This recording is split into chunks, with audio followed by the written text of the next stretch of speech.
बोलो बम बम महादेव वाम वाम। देवी और सज्जनों, आज के इस वीडियो में मैं राजा मिश्रा आप सभी को कर्क राशि फल सितंबर 2023 के बारे में बताने जा रहा हूं कि कर्क राशि वाले व्यक्ति का सितंबर 2023 का समय आखिर कैसा रहेगा, किस मामले में बढ़िया रहेगा, किस मामले में खराब रहेगा, इसी विषय पर आज के इस वीडियो में चर्चा करने वाला हूं।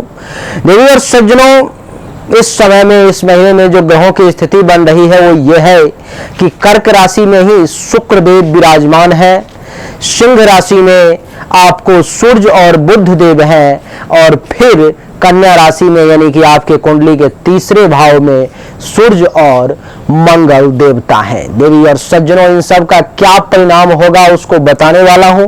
लेकिन आजकल क्या देख रहा हूं कि आप में से बहुत सारे लोगों का ये कहना होता है कि गुरुदेव, ज्योतिष में, राशि फल में जो हम लोगों के बारे में बहुत सारी अच्छी बातें बताई जाती हैं, बहुत सारी अच्छी अच्छी सुंदर सुंदर घटनाएं जो हमारे जीवन में हो जाए तो जीवन का रंग बदल जाए, ऐसी घटनाएं जो बताई जाती हैं वो हमारे जीवन में घटित नहीं हो पाती। लेकिन जो बुरी घटनाएं बताई जाती हैं, ऐसी घटनाएं जो हो तो जीवन और खराब हो जाए, वो घटनाएं श्रीमान हमारे जीवन में ज्यादा से ज्यादा होती है। इसका क्या तात्पर्य है, इसका क्या अर्थ है? देवी और सज्जनों, आपकी जानकारी के लिए बता दूं कि इसका अर्थ एक ही है। आप में से लोगों का, बहुत सारे लोगों का, 20, 25, 30% लोगों का कहना होता है कि जो अच्छी घटनाएं बताई जाती हैं वो नहीं होता है और जो बुरी घटनाएं बताई जाती हैं वही होता है। क्या इसका अर्थ ये समझा जाए गुरुदेव कि ज्योतिष में अच्छे फलों का कैलकुलेशन नहीं किया जा सकता, सिर्फ जो बुरी बातें बताई जाती हैं वही हमारे जीवन में घटित होंगी? ऐसा नहीं है देवी और सज्जनों। ज्योतिष शास्त्र में अच्छे और बुरे दोनों फल कैलकुलेट किए जाते हैं, दोनों फल आपके ऊपर में लागू होते हैं। लेकिन अगर आपको सिर्फ बुरा फल मिल रहा है तो इसका अर्थ सिर्फ एक ही है कि आपके मूल जन्म कुंडली में किसी ऐसे ग्रह का समय चल रहा है जिसमें ग्रह जो है कुंडली के 6ठे भाव, 8वें भाव अथवा 12वें भाव में बैठा हुआ है, जिसमें वो ग्रह जो है आपके कुंडली के किसी नीच राशि में बैठा हुआ है, अथवा वो कुंडली में मारक ग्रह है, अथवा आपकी जानकारी के लिए बता दूं कि वो किसी ऐसे ग्रह के साथ युति बनाए हुए है जिसके कारण से आपको सिर्फ और सिर्फ बुरा परिणाम की प्राप्ति हो रही है। लोग तो यहां तक कहते हैं, मुझे गुरुदेव मैं पिछले 3 महीने से बहुत परेशान हूं, कोई कहता है 6 महीने से बहुत परेशान हूं, कोई कहता है कि मैं साल भर से बहुत परेशान हूं।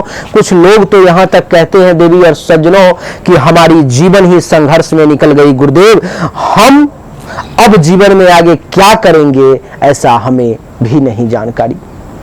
देवी और सज्जनों, घबराने की जरूरत नहीं है। अगर आपके साथ भी ऐसा होता है तो आप दिए गए व्हाट्सएप नंबर पर में अपने दोनों हाथ की हथेली का फोटो खींच करके भेजें, जन्म तारीख, जन्म समय, जन्म स्थान भेजें। आपको सटीक कैलकुलेशन करके सही जानकारी दी जाएगी कि किस कारण से ऐसा हो रहा है, और उस कारण के जड़ तक जब पहुंचा जाएगा तो उसका इलाज, ऑटोमेटिक इलाज करना तो आसान है, केवल बीमारी के जड़ को पकड़ने की जरूरत है। आइए देवी और सज्जनों, अब चर्चा को आरंभ करते हैं और जानने का प्रयास करते हैं कि आपके लिए कैसा रहने वाला है ये सितंबर का महीना। देवी और सज्जनों, कर्क राशि वालों के लिए सबसे पहले सूर्य से ही चर्चा आरंभ करेंगे, और कर्क राशि वालों के लिए द्वितीय भाव में सूर्य देव जो है सो 17 सितंबर तक 1:41 तक आपके कुंडली के द्वितीय भाव में रहने वाले हैं, और 17 सितंबर को ही 1:42 में आपके कुंडली के तीसरे भाव में वो पहुंच जाएंगे। इसका अर्थ समझने का प्रयास करें देवी और सज्जनों।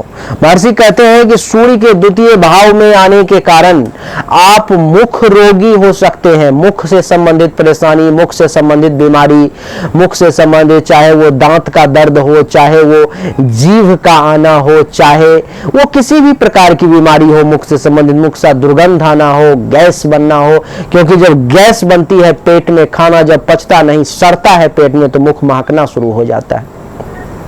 तो मुंह महकने की बीमारी हो, मुख से संबंधित किसी भी प्रकार की बीमारी परेशानी जो है सो आपको परेशान कर सकती है कर्क राशि वाले, तो उस मामले में आपको सावधान रहना है।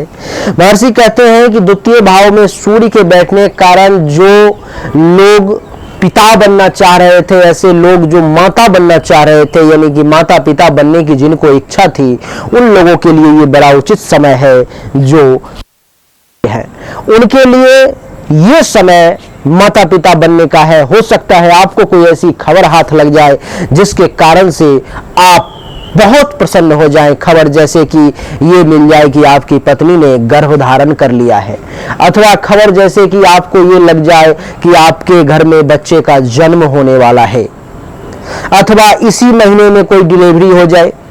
इस प्रकार की स्थिति परिस्थिति आपके सामने में आ सकती है और आप जो है सो आनंदित हो सकते हैं। आपको संततिवान बनने का अवसर जो है सो प्राप्त हो सकता है भगवान सूर्य की कृपा से। कुंडली के द्वितीय भाव में सूर्य के बैठने के कारण महर्षि कहते हैं कि कर्क राशि वाले लोग इस समय में भाग्यवान बने रहेंगे। इस समय में आपका भाग्य जो है सो आपके साथ रहेगा। आप भाग्य भरोसे बहुत सारा कार्य कर पाएंगे। इस समय में भगवान सूर्य नारायण की ऐसी कृपा रहेगी कि आप जिस कार्य को करना चाहेंगे उस कार्य में ही आप सफलता प्राप्त कर लेंगे। उस कार्य में ही आप जो है सो चांद को जैसे छूने की बात होती है, जैसे आप एक कदम चलेंगे तो आपका भाग्य आपके साथ 4 कदम चलने को तैयार रहेगा। यानी कि भाग्य का सपोर्ट जो है आपको बहुत अच्छा इस समय में मिलने वाला है। जहां पर मैं भाग्य भरोसे काम नहीं हो पा रहा था, सारा काम अटकता जा रहा था, मेहनत परिश्रम करने में आप तो पीछे नहीं हट रहे थे, लेकिन भाग्य आपका आपके साथ नहीं था, तो आपका काम जो है सो वहीं पर में अटक जा रहा था। लेकिन इस महीने में 17 सितंबर को 1:42 तक जो है 17 सितंबर तक आपका भाग्य आपके साथ है और आप काम को कर पाएंगे और प्रभु की कृपा से आपका काम संपन्न भी हो पाएगा। बोलिए राधे राधे। यानी कि भाग्य का सपोर्ट आपको भगवान सूर्य बहुत अच्छे तरीके से देने वाले। लेकिन एक चीज और है कि सूर्य के कुंडली के द्वितीय भाव में बैठने के कारण एक चीज अनुभव करेंगे आप कि इस समय में लड़ाई झगड़ा ज्यादा करेंगे आप, लोगों के साथ टेंशन तनाव की स्थिति ज्यादा उत्पन्न होगी। बिना मतलब का भी आपको टेंशन हो जाएगा, बिना मतलब का भी आपको लड़ाई झगड़ा की स्थिति सामने आ जाएगी देवी और सज्जनों। इसीलिए झगड़ालू प्रवृत्ति से मैं आपको बचने की सलाह दूंगा। मेरा ये सलाह रहेगा आपके लिए, मेरी ये एडवाइस रहेगी आपके लिए, मेरा ये परामर्श है आपके लिए कि झगड़ा से कट करके बचने की कोशिश करें। ये प्रयास करें कि झगड़ा अगर 2 बातों को सुन लेने से भी अगर निपट जाए, झगड़ा अगर किसी के कड़वे बातों को पचा लेने से भी निपट जाए, तब भी आप बर्दाश्त करके निकल जाएं, झगड़ा ना करें। यानी कि झगड़ालू प्रवृत्ति पर में आपको रोक लगाने की सलाह दी जाती है। महर्षि का कहना है कि द्वितीय भाव में 17 सितंबर तक सूर्य बैठा हुआ है, तो इस समय में आपको जो है सो आंख से संबंधित नेत्र रोग जो है सो आपको परेशान कर सकता है। आंख से संबंधित समस्या आपके सामने में आ सकती है। नेत्र की पीड़ा, नेत्र की रोग देवी और सज्जनों आपको परेशान कर सकता है। अगर आपको नेत्र का रोग ज्यादा परेशान करे, जैसे कि आंख में दर्द हो रहा है, आंख में जलन हो रही है, आपको रोशनी कम हो गया है आंख का, अथवा आंख में लालीपन, पीलापन, इस प्रकार की कुछ भी परेशानी अगर आ रही है, धुंधलापन हो रहा है, तो आप देसी गाय के घी का व्यवस्था करें और 1 महीना तक लगातार 1 बूंद सुबह 1 बूंद शाम आंख में डालें। आप ये 5 से 10 दिन में अनुभव करेंगे जो आपके आंखों की रोशनी बढ़ गई है। आप ये 2-3 दिन में अनुभव करेंगे कि आपकी आंखों में जो लाली आ रही थी, जो जलन हो रहा था, जो दर्द हो रहा था, उसमें राहत हो गया है। यानी कि आंख की समस्या में आंख की समस्या में देवी और सज्जनों ये जो देसी गाय का घी है रामबाण काम करता है, लेकिन गाय का घी होना चाहिए वो भी देसी गाय का, वो आपके लिए फायदेमंद है। अब देंगे कैसे, तो उसको थोड़ा सा पिघला लेना है, जैसे कि पानी की तरह जब वो हो जाता है, जब वो पूरा ठंडा हो जाए पिघलने के बाद जमना नीचे, उसमें थोड़ा सा रुई डालना है, रुई में थोड़ा सा आ जाएगा, एक एक बूंद करके सुबह, एक एक बूंद करके शाम आंख में डाल लेना है। आपके लिए बहुत बढ़िया रहेगा, आपके लिए बहुत फायदेमंद रहेगा। देवी और सज्जनों, महर्षि कहते हैं कि द्वितीय भाव में सूर्य के बैठने के कारण दंत रोग आपको परेशान कर सकता है। दांत में कीड़े वगैरह अगर लगे हुए होंगे आपको, तो वो आपको परेशान करेगा। जब इस प्रकार का कुछ दर्द आपको महसूस हो, इस प्रकार की कुछ परेशानी अगर शुरू हो, तो आपको कुछ नहीं करना है। पीपल का पेड़ आप जानते होंगे, दांत में दर्द होने लगे, कीड़े के कारण परेशानी होने लगे, तो पीपल के पेड़ में जाना है, चाकू लेकर के अथवा कुछ भी लेकर के, जहां पर कच्चा हो वहां पर में थोड़ा सा आपको चाकू मारना है, उसमें से एक लस्सा दूध निकलेगा व्हाइट कलर का, रुई में उसको लगा लेना है। जहां पर में जिस दांत के पास कीड़े लगे हुए हैं, दर्द हो रहा है, वहां पर में उस रुई को उस दूध सहित डाल करके 3-4 घंटे छोड़ देना है। आपको 3-4 घंटे के लिए अपना मुंह बंद रखना है, छोड़ देना है। आप देखेंगे कि 3 से 4 घंटे के बाद जब उस रुई को आप बाहर निकालेंगे तो कीड़ा सहित वो रुई बाहर आ जाएगा और दांत की दर्द आपकी समाप्त हो जाएगी। देवी और सज्जनों, एक से एक उपाय है इस प्रकार की। वैसे हमारे पास में आयुर्वेद की दवाई भी है। अगर आपको आंख से संबंधित विशेष परेशानी हो रही है, कान से संबंधित परेशानी हो रही है, मुख से संबंधित किसी भी प्रकार की परेशानी हो रही है और आप अंग्रेजी इलाज में नहीं जाना चाहते, अंग्रेजी दवाई के इलाज नहीं करना चाहते, तो हमारे दिए गए व्हाट्सएप नंबर पर में आप जरूर मैसेज करें, गुरुदेव ये बीमारी है, आपकी कुंडली की भी जांच की जाएगी और जो दवाई आपको चाहिए वो दवाई भी आयुर्वेदिक आपके एड्रेस पर में भेज दी जाएगी। आइए देवी और सज्जनों, चर्चा को आगे बढ़ाते हैं। सूर्य के द्वितीय भाव में बैठने के कारण आपको राजा से, सीनियर अधिकारी से, राज्य सरकार से थोड़ा सा भय महसूस होगा, थोड़ा सा डर जो है सो आप इस समय में महसूस करेंगे। आप उनसे बचने का प्रयास करेंगे, आप उनसे भागने की कोशिश करेंगे। यहां पर महर्षि ने शब्द दिया कि राज्य सरकार के ऑफिसर, आपके सीनियर्स जो आपके लिए राजा हैं, वो आपके मालिक, उनसे आप नजर बचा करके कटने की कोशिश करेंगे, उनसे बच करके निकलने का आप प्रयास करेंगे देवी और सज्जनों। तो ये थोड़ा सा आपके लिए जो है सो परेशानी की बात है, लेकिन फिर भी अपने बुद्धि विवेक से संभल करके चलने की कोशिश करें। आप अपनी माँ के लिए, अपनी पत्नी के लिए, अपनी बहन के लिए, यानी कि घर में रहने वाले किसी भी महिलाओं के लिए, आप अपने कुटुंब से, परिवार के लोगों से इस समय में झगड़ सकते हैं। टेंशन, तनाव की स्थिति जो है सो उत्पन्न हो सकती है। आप उनके खिलाफ कुछ खास, कुछ विशेष, कुछ इधर उधर की बातें, कुछ ऐसी बातें जो उनके लिए अच्छा नहीं है, आप सुनने को तैयार नहीं होंगे और आपको बुरा लगेगा और आप जो है लड़ने के लिए तैयार हो जाएंगे अपने ही परिवार के लोगों से, अपने ही परिवार के लोगों के लिए। तो स्त्री, खास करके वो स्त्री के लिए आप अपने कुटुंब से लड़ने के लिए तैयार हो जाएंगे। सूर्य का द्वितीय भाव में बैठना आपको पड़ोसी से भी कुछ लाभ दिलवाएगा, बहुत सारे मामलों में आपको फायदा भी देगा, कुछ मामलों में परेशानी भी है। अब देखिए प्रभु कृपा कहीं आपके साथ भी ऐसा न हो कि अच्छा फल जो है आपको वो ना मिले और जो बुरा फल है वही आपको ज्यादा से ज्यादा मात्रा में मिले। अगर आपके साथ भी पिछले कुछ समय से ऐसा होता आ रहा है तो दिए गए व्हाट्सएप नंबर पे एक बार जरूर संपर्क करें। ये समझें आप कि कुछ 1-2 दिन आपने एंजॉय नहीं किया, 1-2 दिन का फीस जो है, जो आपने कहीं पर में एंजॉय करते, आप कहीं पर में कुछ पैसा बर्बाद करते, उस पैसे को आपने परामर्श लेने के लिए शुल्क दे करके जानकारी ले ली।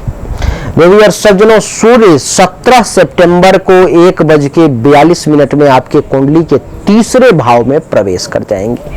जब सूर्य का तीसरे भाव में देवी और सज्जनों प्रवेश होगा तो महर्षि कहते हैं कि ये आपको पराक्रमी बना देंगे। आप इस समय में बहुत पराक्रमी बने रहेंगे देवी और सज्जनों। आपके पराक्रम की चर्चा जो है सो लोग करेंगे, आपके पराक्रम की चर्चा जो है सो लोग पीछे में करेंगे, और सबसे बड़ी बात कि आप अपने पराक्रम के बदौलत किसी भी कार्य को कर पाने में सक्षम होंगे और उसको आप पूरा कर लेंगे देवी और सज्जनों। ये कमाल की बात है। प्रतापशाली कहते हैं, शब्द दिया प्रतापी, प्रतापशाली। आपके पराक्रम, आपके प्रताप, आपके बाहुबल के बदौलत कुछ भी करने को आप 17 सितंबर को 1:42 के बाद पूरे महीने सक्षम हैं, और आप करके दिखाएंगे। लोगों को जो है सो ये मानना पड़ेगा कि ये जो व्यक्ति है भाई बहुत पराक्रमी है, ये जो व्यक्ति है बहुत प्रतापी है।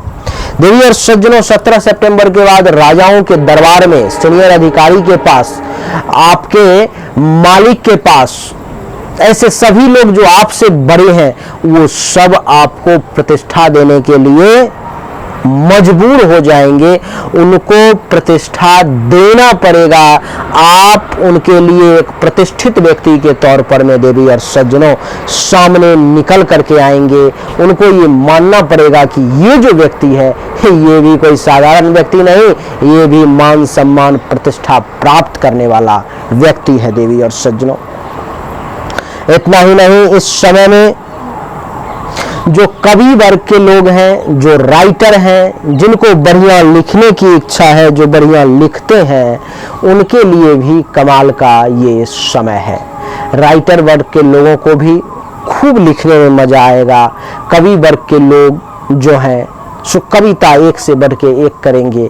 इस समय में आपकी कविता की जो प्रतिभा है वो इस समय में खूब निखर करके सामने आएगी। आपको ऐसा महसूस भी होगा जब आप किसी मंच पर पहुंच जाएंगे, जब आप कहीं पर में कविता सुनाने लगेंगे तो लोगों को आपकी प्रशंसा के लिए, आपके कविता के वाह में मजबूर होना पड़ेगा। उनको ये समझना पड़ेगा कि ये कोई साधारण कवि नहीं। देवी और सज्जनों, इतना ही नहीं, इस समय में भाई बंधु का सुख आपको कम मिलेगा। आपको अपने भाइयों का सुख, अपने बंधुओं का सुख इस समय में थोड़ा सा कम प्राप्त होगा। आपके लिए जानकारी दे दूं कि इस समय में आपको प्रतिष्ठा की खूब प्राप्ति होगी और शरीर में भी बल की प्राप्ति होगी। इस समय में आप बलवान बने रहेंगे देवी और सज्जनों। खूब बढ़िया, बहुत बढ़िया समय है बहुत कुछ के मामलों में, और कुछ मामलों में परेशानी से भरा हुआ भी समय है। अब ये और सज्जनों, मंगल की चर्चा करेंगे। मंगल आपके कुंडली के तीसरे भाव में पूरे महीने के लिए विराजमान है। पूरे महीने के लिए तीसरे भाव में कन्या राशि में ही वो विराजमान रहेंगे। तो मंगल का तीसरे भाव में विराजमान होना कैसा फल देगा उसको समझिए। देवी और सज्जनों, मंगल का तीसरे भाव में विराजमान होना सबसे पहले ये दर्शाता है, सबसे पहले ये कहता है कि आप इस समय में प्रसिद्धि बहुत हासिल करेंगे, बहुत प्रसिद्ध बने रहेंगे। आपकी प्रसिद्धि के कारण आपके, अच्छा प्रसिद्धि होती क्यों है? कुछ अच्छे अथवा कुछ बुरे कर्मों के कारण, लेकिन आपकी प्रसिद्धि इस समय में अच्छे ही कर्मों के कारण होगी, ये मैं आपको कहता हूं।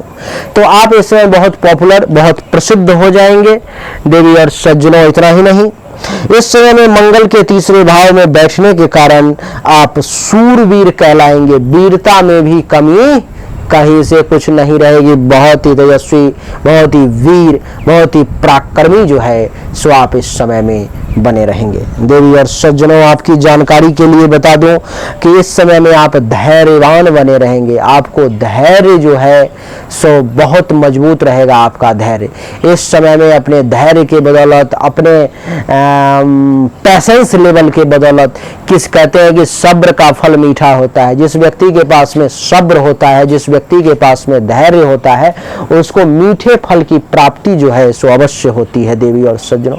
तो इस समय में आपको मीठे फल की प्राप्ति निश्चित तौर पर में होगी।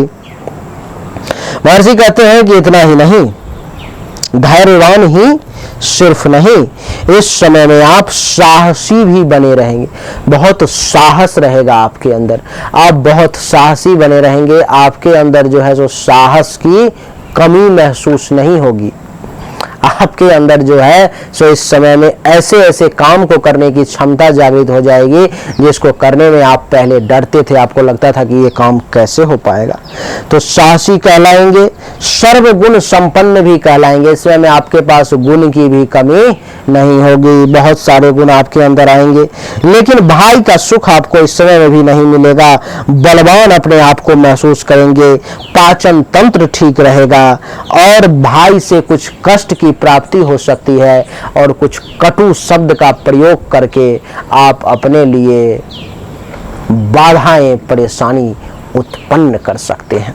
देवी और सज्जनों, मंगल के बाद बात करेंगे बुध की। बुध आपके कुंडली के द्वितीय भाव में बैठा हुआ है। बुध का द्वितीय भाव में बैठना आपको बहुत अच्छा वक्ता बनाता है। इस महीने में आप बहुत अच्छे वक्ता बनेंगे, बहुत बढ़िया बोलेंगे। आपके बोलने की कैपेसिटी कारण, आपके वक्तव्य पावर के कारण लोग आपको याद करेंगे, लोग जो है सो आपको खोजेंगे। देवी और सज्जनों, इस समय बहुत अच्छे वक्ता ही नहीं, इस समय बहुत सुंदर भी दिखेंगे आप, आपका चेहरा भी बहुत सुंदर दिखेगा।